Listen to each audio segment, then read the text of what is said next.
بسم الله الرحمن الرحيم والشمس وضحاها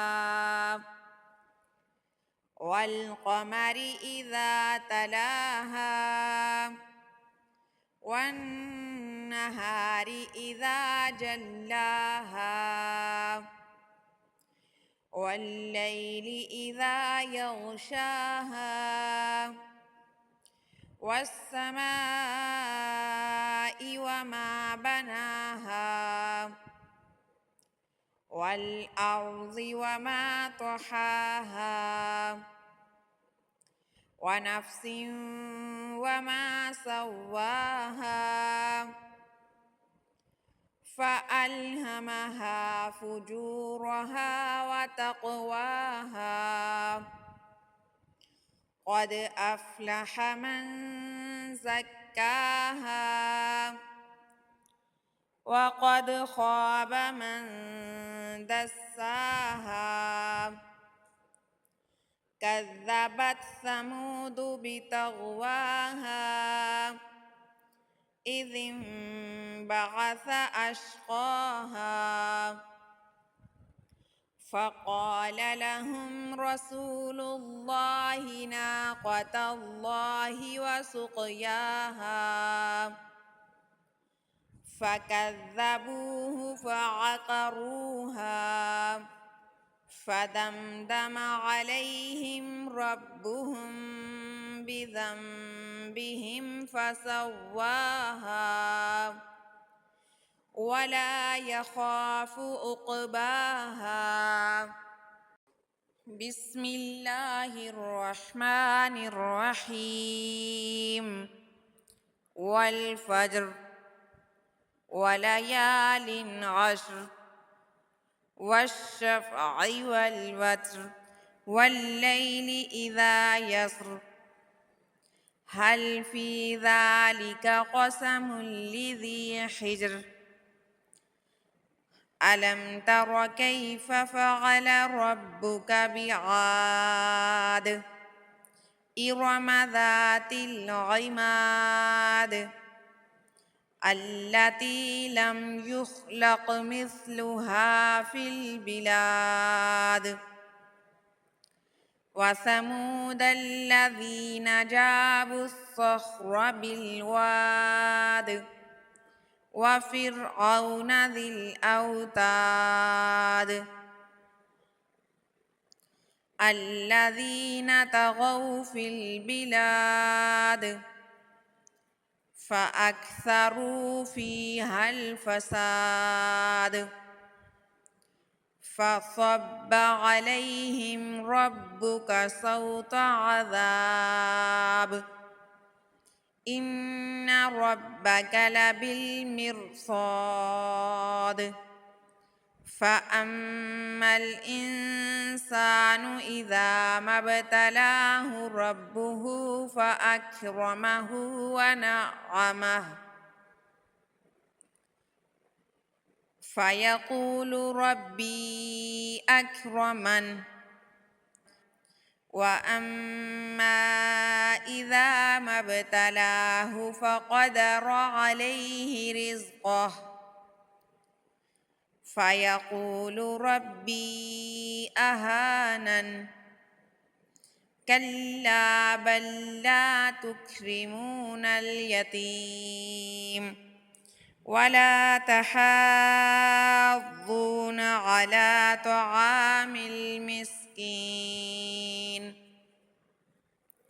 وتأكلون التراث أكلا لما وتحبون المال حبا جما كلا إذا دكت الأرض دكا دكا وجاء ربك والملك صفا صفا وجيء يومئذ بجهنم يومئذ يتذكر الإنسان وأنى له الذكرى يقول يا ليتني قدمت لحياتي فيومئذ لا يعذب عذابه أحد ولا يوثق وثاقه أحد يا أيتها النفس المطمئنة ارجعي إلى ربك راضية مرضية فادخلي في عبادي وادخلي جنتي. بسم الله الرحمن الرحيم. هل أتاك حديث الغاشية وجوه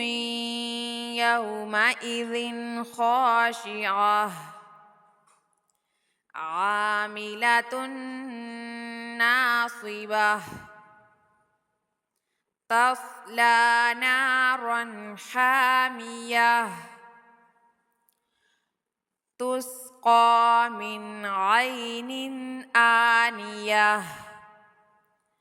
ليس لهم طعام إلا من ضريع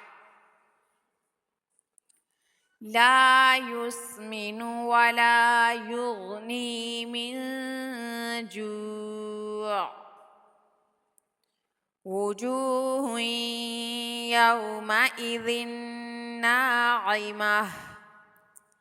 لسعيها راضية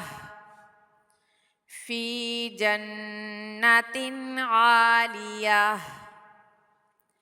لا تسمع فيها لاغية فيها عين جارية فيها سرر مرفوعة وأكواب موضوعة ونمارق مصفوفة وزرابي مبثوثة أفلا ينظرون إلى الإبل كيف خلقت وإلى السماء كيف رفعت وإلى الجبال كيف نصبت وإلى الأرض كيف سطحت فذكر إنما أنت مذكر لست عليهم بمسيطر إلا من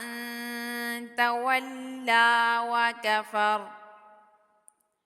فيعذبه الله العذاب الأكبر